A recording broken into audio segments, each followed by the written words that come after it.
Hey kids, do you like building stuff? What do you use to build your creations? Legos? Blocks? A fort made out of pillows? Well, today we're going to talk about a guy who trusted God to help him build something really awesome. There once was a king named David. His people, the Israelites, were special to God. So God came up with a way for them to spend more time together. God gave them something called the Ark of the Covenant, a golden chest that held the 10 Commandments and was a symbol of God's presence. But then something bad happened. Army came and stole the Ark of the Covenant.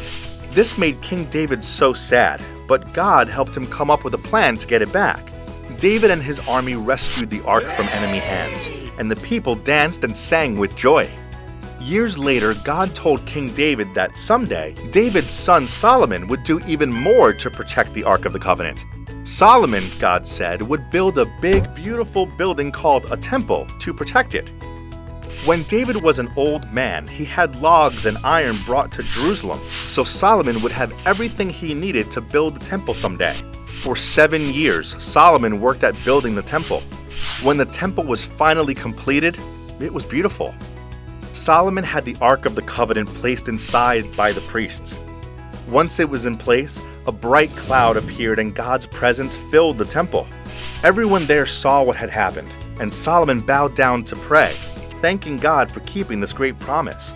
Then the people had a big celebration for what had happened. David and Solomon trusted God because they knew what we know. God can be trusted.